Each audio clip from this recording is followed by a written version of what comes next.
Welcome to Mastering Social Business, the #1 podcast for the do-it-yourself small business owners and entrepreneurs that want to learn the secrets of how to leverage social media and turn it into profit. Hello, everyone. My name is Kelly Mirabella, and I am the owner of Stellar Media Marketing based here in beautiful Colorado.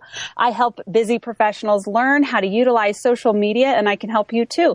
Learn more at stellarmediamarketing.com. And welcome to the show. I'm Paul Serwin, Business All-Star. I work with entrepreneurs and high-commission sales professionals to create a playbook to take their success to the next level. I work with you to find well-qualified and highly motivated prospects that want to spend money with you right now. If you want more information on how to work with me, check out businessallstar.com. Awesome. So I'm really excited today because we're doing an interview, and a while back we asked you, our listeners, what type of stuff do you want us to be doing on the show? And, this summer we did our Day in the Life series, and one of the questions that came up was, what are we doing? What are people doing at that university level with social media? So we're really fortunate today to have Jim Barry with Nova University with us. I'm going to give you a quick introduction about Dr. Jim Barry. He is a 25-year veteran of the corporate world with experience in industrial, government, and commercial marketing. So a really unique and fascinating background. He is the NSU, the Nova University marketing professor. His teaching experience covers a wide range of internet marketing, social media, and international business. He's also, the man's busy, he's also the founder of Social Content Marketing. His social media marketing company conducts corporate workshops and webinars for companies seeking to transform their traditional selling approaches into social selling. So a lot of the stuff we talk about here on the show applies here. So allow me to warmly welcome Jim here. We're very excited that he's here, and we're looking forward to learning about what they're doing down there in South Florida at Nova in terms of social media at that university level. So welcome. Thank you, Kelly. So, Jim, how long? It says that you've been, a veteran of the corporate world for 25 years. How long have you been teaching at that level, the university level? Just a little bit over 10 years. Oh, just a little bit. So lots of experience. So that's awesome that you've been doing it that long, because really you could give us kind of that perspective of, where we went. I have a degree in marketing, so I know what it was like when I was in college learning marketing is probably very, very different than, what we see today. So how have you seen social media and marketing change at that university level over the years? Well, I would start with the inbound marketing concepts. Mm-hmm. You could say it was originally founded by, members at HubSpot, but embraced by a lot of social media gurus. And this is the part that I also found to be most exciting. A common complaint I get out of my students, especially at the master's level, is that this is way too much work. No. You have to a lot about content marketing and different aspects of social networking, and embrace the concept of engaging storytelling. And then I keep telling them that this is as good as it gets, coming from a traditional marketing field. You could probably relate to this, Kelly. Yeah. It was more of a game of who had the deeper pockets. Yeah, absolutely. You remember, you would spend months just crafting a campaign or a banner ad, and then it pretty much was left in the hands of corporate PR people, but you didn't really have that much leeway. And if you were a smaller entrepreneur, you might be left out of the crowd. Today, I think it's a game of whoever stays on top of social media the most in terms of aptitude for it, awareness of the technologies, but probably even more importantly, how to use it in sort of this frame of mind concept where you're driving customers in a more natural way down the sales funnel. If you could master that, you'll see a lot of small companies overtaking bigger companies in terms of revenues and marketing presence. That's the part I find very exciting, because I think we were really getting stale. I mean, we had exhausted every opportunity you could use on spot TV, print magazines, email. Eventually all that peaks to where I thought it became more of a pricing game. Yeah. And, it's interesting that you bring that up, the fast-paced thing up, and whoever can stay on top of that. And I think the thing that we question a lot in my industry, and also obviously your industry, is how do you keep that up at the university level? How do you keep the curriculum and the teaching up to date with that fast-paced world of social media? So, I mean, when you're teaching it, are you teaching it more as a foundation? Kind of like, here's an overview of like the philosophy of social media and that sort of thing? Or is it really a hands-on experience of the different social networks and how you use it for business and that sort of thing. Like, how are you keeping up with that fast-paced world? I think it's a combination of putting your attention on both sides, but I would call the latter more like tactics. And we've seen the first part really addressed through a lot of these evangelists that give you kind of a holistic view of, from a corporate behavior standpoint, this is what you need to adopt. That portion, this part that I just talked about, I think is what really bores a lot of students. Mm-hmm. Because many of them are being tasked as soon as they get on board to do something tactically.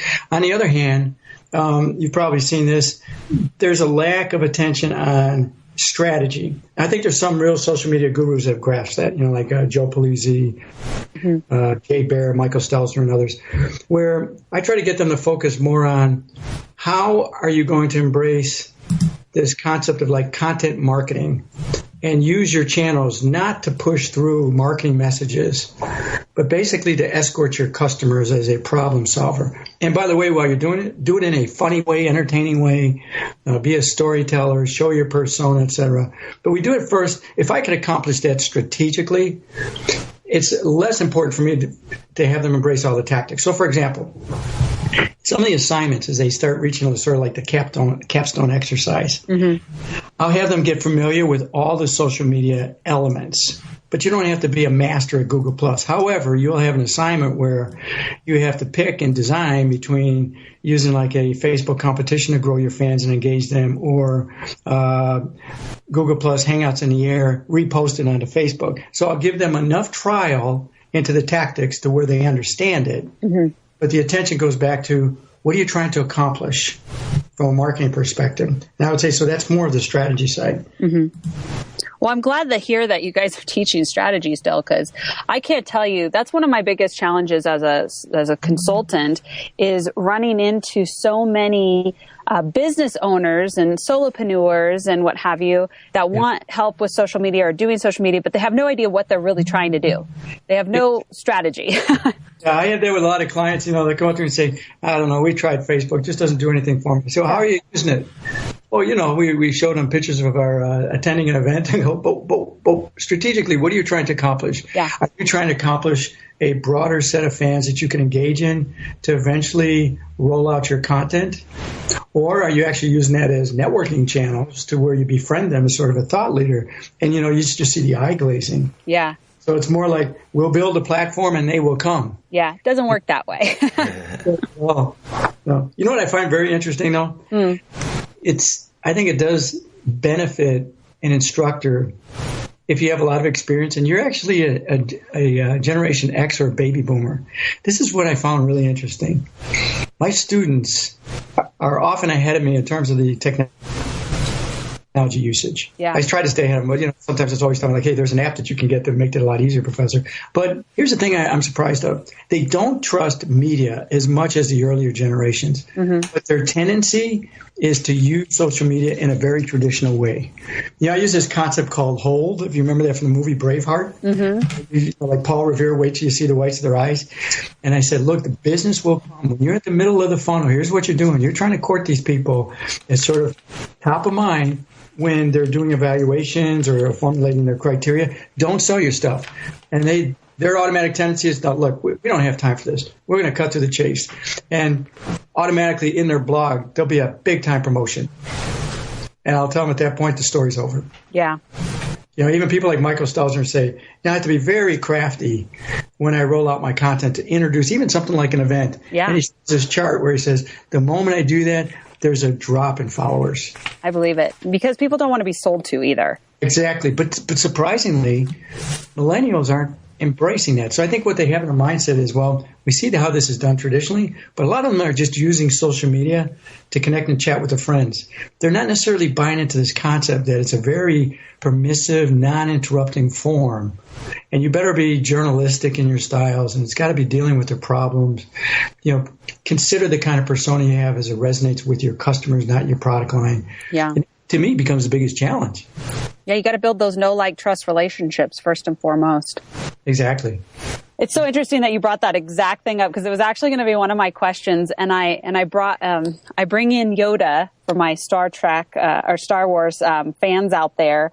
So So does the student become the master in a sense when you're teaching at that university level, especially more probably towards the younger millennial level, where are they coming in knowing so much more? Or, what I found, I had an intern last year who was a senior at CU Boulder. And what I've discovered was he brought me so many cool ideas that I never thought of before, but then I showed him how to apply it to business. So it was kind of like this cool thing going on where we could bounce off of each other. Do you find that happening in the classroom setting? Oh, absolutely. By the way, I use some of those techniques too. I try to have so many skill-based sessions as the course rolls on. So we have a knowledge-based session. For example, like at the beginning, it might be more of just identifying your persona and your goals. But I have if you remember Miyagi and Daniel, yes, Karate Kid. So I have my wax on, wax off skills. There's 8 of them altogether. So like one wax on, wax off would be search engine optimization. It's like, okay, you're ready to go, but you never thought about how you're going to optimize everything. Mm-hmm. Then there'd be one on, show me thought leadership instead of sand the floor, or, show me fan engagement. And it's almost like trying to teach them to practice the piano. There's one thing where you could read a book on dummies for a particular social network. It's another thing to make it really intuitive.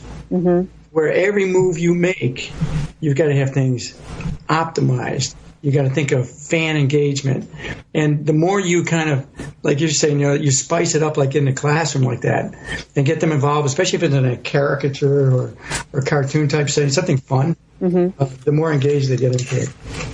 I love that you're using pop culture reference. I use it on the podcast all the time. Sometimes I think it goes over their head. I'm an 80s baby myself, so I use a lot of 80s pop culture references. But I do love the wax on, wax off thing. So I did this white paper I think you saw on entertaining content, and we identified through a lot of research like 10 types of humor. And then my wife and others are saying, wait, you're bringing up the Beverly Hillbillies and the Honeymooners and Barney Fife, and you're sure they're going to know that? And I said, but that's where humor really comes from. Yeah. And it really resonates with what works well on social viral videos. Exactly. You got to bring in that pop culture. And I've noticed that the people who do integrate that along with their social media marketing, they tend to get a really good response because people can, it kind of, tie to those, whatever that they're trying to target, whether it's like you said, Honeymooners, or we're talking Star Wars, or the 80s one that I referenced a couple of weeks ago was Vanilla Ice. Yeah, it's a great one. I did. If there's a social media problem, I'll solve it. And I swear, I was teaching a group of people that were probably all over the age of 40, and they looked at me like, huh? But I'm sure if I were in front of the right audience, it would have worked. But well, have you ever followed Jeff Bullis? I do, yes. I love his blog. Yeah, and he has sort of like this caricature icon style. Mm-hmm. It's true, yeah. And I'm really big into visuals. And we talk about it on the show all the time, how important visuals are and that sort of thing within marketing. But since you've been doing it for so long, I mean, when did you see that shift happen? Because I know when I graduated college, it was like 2005, and we, degree in marketing, and there was no social media. And I mean, obviously we as students were using it on a personal level, but it was not taught. And after I got into social media for consulting about 7 years ago, I reached out to the head of the department I still had a good relationship with. And I said, hey, do you guys want help, putting together some kind of training or ideas for the marketing department? And they never got back to me. But in the last couple of maybe 2 years, I don't know, you tell me, when did that shift happen where universities started taking note and saying, hey, maybe we should start teaching this as part of our marketing curriculum? For us, I would say it really happened about 3 to 4 years ago. It was an extremely tough sell for me. Yeah. A lot of, traditional faculty members that they look at this as, sort of tarnishing the brand image. And they were fighting me tooth and nail. Oh, I believe it. Yeah, not every top 25 elite university has adopted this. Okay, but most have. And then you want to be the first to really stand out. Oh, yeah, and we're in such a great position to do that because we have a program for entrepreneurship, and I think that's the most neglected area. If you've noticed, like most of the books that come out, the really big ones, address really the mid-size and large corporations, and the entrepreneurs kind of been ignored. Yep. So the way I saw this happen was almost inadvertently. We have some sales courses, and they asked me to do one on sales technology. That was part of my background as a practitioner. I said, it's no longer about CRM, though, or market automation. I said, really, the technology that's going to become useful are social networking. So we saw like the beginning elements of LinkedIn. Even with clients that I worked with, they started to embrace it. And so I grew these courses from just being technology-based to being social media-based. Then we started bringing in younger professors, and I at least had a little bit of support. So I could go into the chair. He would then convey it down to the dean saying, look, we have a lot of professors really pushing for this. Not only that, look at the student growth. I mean, we launched a social media marketing class for our MBA. My first class was 38 students. Wow. It keeps growing like 15% a year. So now what happens is they look at the numbers and go, what's going on there? But you have an awful lot of people that feel the moment you bring up social media, it's like, oh, Facebook and Twitter, that's training. That's not education. Because I don't think they really embrace that inbound marketing mindset, or how Jay Baer calls his latest one with apps. I like this concept of sideways marketing. It's like Charmin, sit and squat, using all these apps to, that's a completely different philosophy. If you don't see that, then they're right. You're going to see a lot of these social networks as just tools for connecting and ways to kind of like deceive your audience. Just while you're trying to connect with your friends, we're going to throw out an ad. And so a lot of them really don't get it. Yeah. But as you bring in the next generation, we're gaining more and more momentum. Oh, I'm sure. I'm sure that's the case. Well, I'm definitely excited to see this transition happening, and it's been a long time coming. And by a long time, it's not really that long, but in the world of social media, that moves so fast. It has been a long time coming. So, you're teaching social media, you're integrating it into that traditional marketing mix. How on the flip side is the university itself marketing itself with social media? How are they embracing it in their own communications? I think it shows up now as top of the list when we promote any kind of marketing program. For example, so when we rolled out our MBA marketing major, the first course to go out was social media marketing. And so that was kind of the highlight, the discriminator. So they'll see that as popular, fun, exciting, and it will be highlighted more than the other courses, more traditional courses you're teaching in the MBA. And I think also when you have, we have a lot of workshops, executive training. When you'll find that if you highlight something involving social media, you'll just in general get a far bigger audience than one of the more traditional roles. Yeah. So I think it just comes down to the amount of spin you put on it when you're rolling out any marketing program, because we know that's going to highlight a differentiator. So what are the main social networks that the University of Nova in particular, obviously, is using? And out of those, what's your favorite one, or which one do you see as the most benefit for the university to use? Well, I would say the university probably relies more on Facebook, but we have it coming out of a corporate administration, so it's probably not as actively involved. Sure. It doesn't actively engage a lot of our faculty members, but we do have a corporate blog that we spend quite a bit of time on. Our LinkedIn corporate page, I think, is still at a beginning stage. In terms of what I enjoy the most, I try to delve into every aspect of social media and blogging and content marketing, at least attempt something. So I try them all. But for promoting my own business, lately I found I gain a lot of traction on Pinterest. Really? Yeah. That's interesting because, we do see Pinterest from the marketing point of view, at least in the United States, is more, 80% female usage and a lot of do-it-yourself and cooking. So how do you see it working for your business in terms of how you're using it? Well, when you start throwing in, you start substituting the photos and images with infographics. Yeah. It actually drives the most traffic to your site. It becomes sort of like a visual billboard where people can scan through all your blogs and get a storyboard understanding of what you're conveying. For example, like, when I did the top 15 viral video engagers, each one is a blog and it's got embedded videos. But you go to Pinterest, it's just lined up nicely as sort of like a museum, curator archive. And so people just get sort of a broader picture. We're starting to see a lot of move, though, away from it being just dominant towards females. People use it as snapshots of research. So I honestly believe infographics will make or break that. But in general, we're just seeing a lot of moves, and I like using a lot of the photo-based services, Instagram. Now, on the professional social networking side, I spend far more time on LinkedIn, but I believe I should start addressing more of Google+. Yeah. Oh, yeah. Google Plus is a big one. We've been talking about that a lot on the show and talking about authorship and a lot of the moves that they're making over there. So I think we did our predictions last week. Was that right? Yes. And we were doing what we like to call bold predictions. I don't know if you're an NFL channel watcher. You know, they do the bold prediction. I'm big into the football. I feel sorry for any of our listeners who don't like football because I reference that a lot, it seems. But we did our bold predictions, and I think that what's brought up is that, you know, Google Plus is going to be that new necessary piece of the puzzle. And actually, I was teaching a class about social media for personal branding and job search. And I told people, even if you're not on Google Plus, just get a profile up and get it up in a professional way, like you would LinkedIn, so that when people are searching you out, you know, HR people, recruiters, that you're coming up at the top of Google because you're on Google Plus. Yeah. The one I struggle with a lot probably is Twitter, because you've seen yourself, you know, you really have to tweet something like 8 times a day. It's a lot of work. Yeah.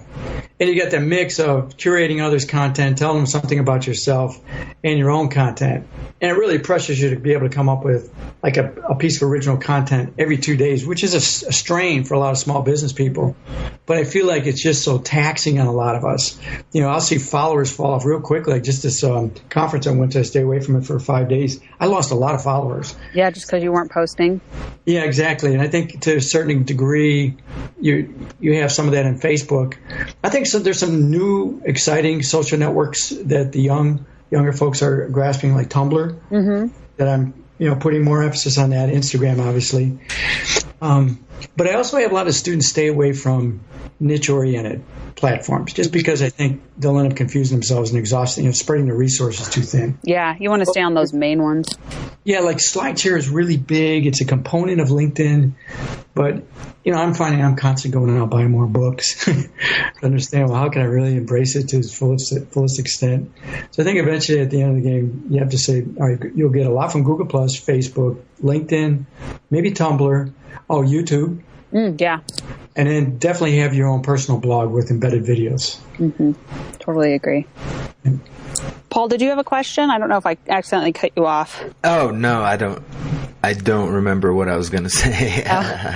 Sorry about that. I don't know if our listeners know this, James or Jim, but when we do interviews, I almost always take over. So I always have to stop and be like, hey, Paul, are you still there? Should get into teaching.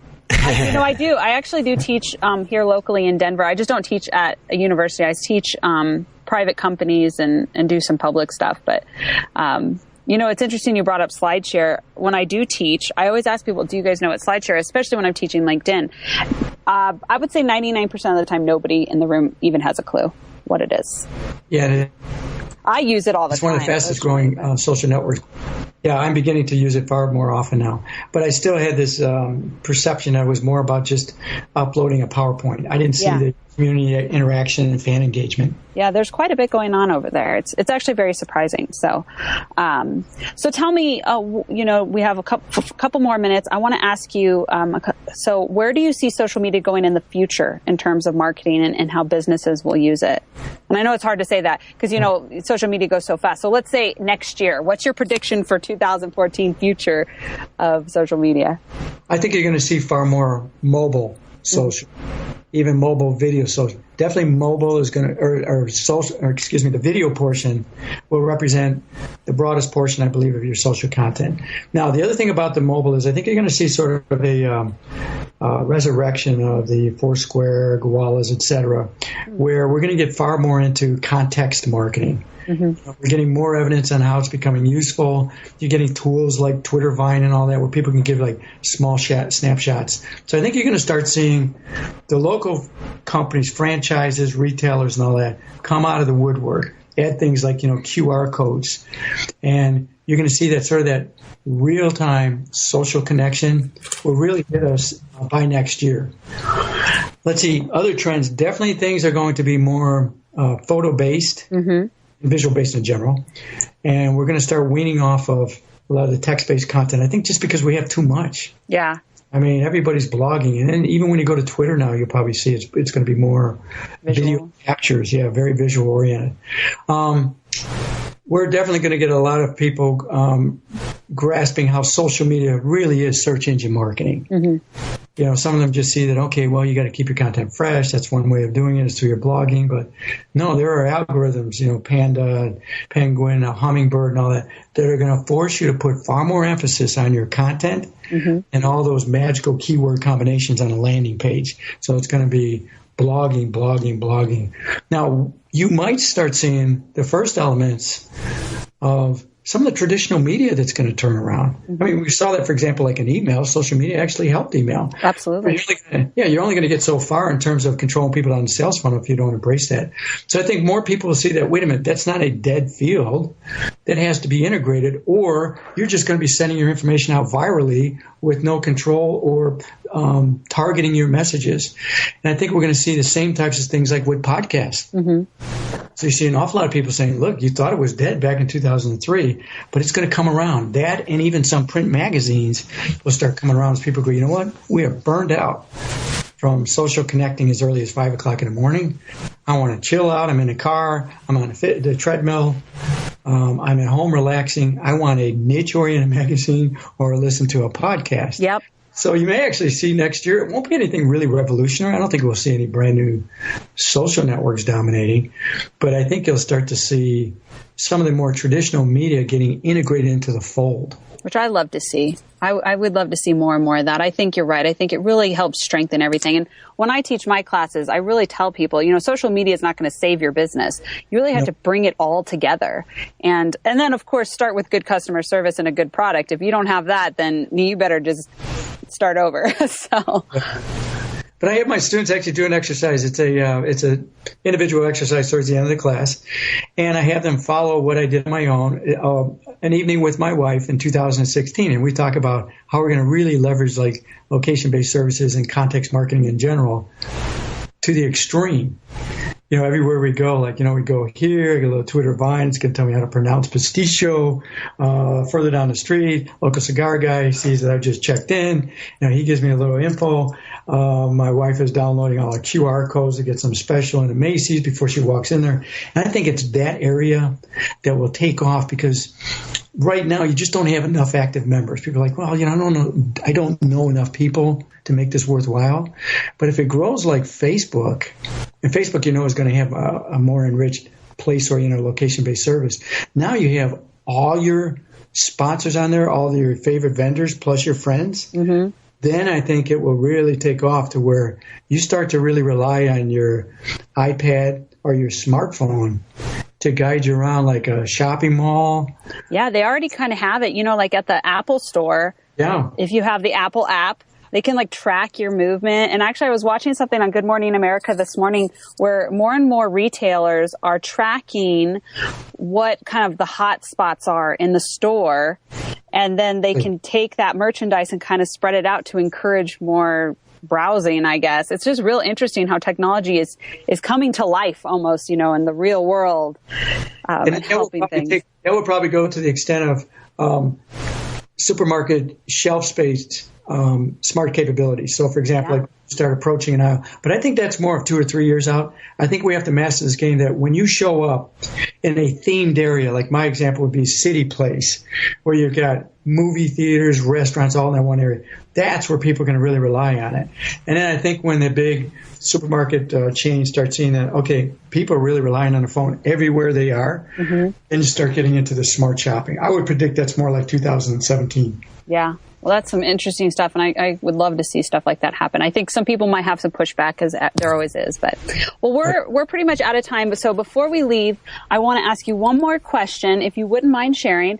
Okay. What advice would you give to other universities or even schools at any level to help integrate social media into their teachings? I would first start with a curriculum that separates content marketing from the other areas. Like tried to go with a 3-module course, basically give everyone like an overview of digital marketing, search engine marketing in the first course, and then separate everything on content marketing from blogging, ebooks, the whole sales funnel concept. And then it makes it a lot easier to go into one module that's just devoted to social networking. And at the same time, try to roll out some smart classroom technology. So for example, like next term, I've got everything administered from a smartphone or an iPad. Oh, cool. Because that forces you to really stay up to speed on the technology. I think the other thing universities have to embrace is using a lot of the modules we already have, like in our online classes, like in WebCT or Blackboard, where they're already giving you the first elements of social media. They have, the chat rooms have grown into more of blogs and video blogs in particular. And then start to master the art of building these products. I think is the more your faculty actually does their own blogging or their own video development, the easier it is for all faculty members to embrace the concept. But one of the biggest challenges is if they're just really turned off to it. Yeah. Even the best of course descriptions and curriculum and textbooks and all that won't cut it if they're not comfortable with it. And so the only thing I would encourage universities to do is try to find some exercises where all the faculty are forced to do something in social media. Our chair, for example, Art Weinstein, he pushes our blog very hard. He has contests on, who gets the most thoughtful comments, et cetera. And that has gotten a lot of people to step up because they don't want to appear to be left out. Now, give it about another year of that kind of social media activity, and it will be different. It will be easier for people like myself to roll out a 3-course module at the undergraduate level because they'll know what I'm talking about and they'll see how it works and they'll see it doesn't intimidate us. Yeah, that's definitely a great idea is to get the faculty on board first and go from there. Well, I want to thank you for coming on with us. This has been incredibly interesting. It's definitely a different side of the social media. It's kind of the beginning, the foundations of before you really jump into the real world of marketing and business. I mean, where do we start? We have to start with the education. And I'm so happy to hear that social media and content marketing is being integrated into that and taught at that level. So. Absolutely. Well, thank you, Colleen. Thank you, Paul. Yeah, thanks for your time and your insights. I definitely got a lot of information from you here today. What would be a good way for our listeners to connect with you? What's the best way to get in touch with you on social media? I would say through Twitter. My Twitter handle is Jim Barry, Barry Jr. Also LinkedIn, pretty active on LinkedIn. And I have a blog that's called blog.socialcontentmarketing.com. And we have all of the links to connect with Jim on the notes from today's episode. So make sure you go to masteringsocialbusiness.com and do get out there and connect with him. I'm sure that Jim is very open to answer any questions that may come up following up this discussion. I know that this has been really fun for me because I do teach it, and I love to hear that it's teaching. We're teaching at that level. So if you do have questions for Jim, like he said, at Jim Barry Jr. on Twitter, you can connect with him. LinkedIn, it's Dr. James Barry, and then his blog. Again, all the links are on his website, but the blog is blog.socialcontentmarketing.com. So thank you so much for joining us today. Thank you again, Paul. Yeah, thanks. So if you'd like to connect with us, if you have any questions for Paul or I, you can always connect with us on Twitter. I am at Stellar247. And I'm at Leverage Success. And as Jim did mention at the end that he has that exercise he does, we encourage you to go to the show notes, go to the bottom and look at the exercise. It's how will we interact with each other and online with social media in 2016. Tell us what you think in the show comments, and we would love to have that conversation on masteringsocialbusiness.com.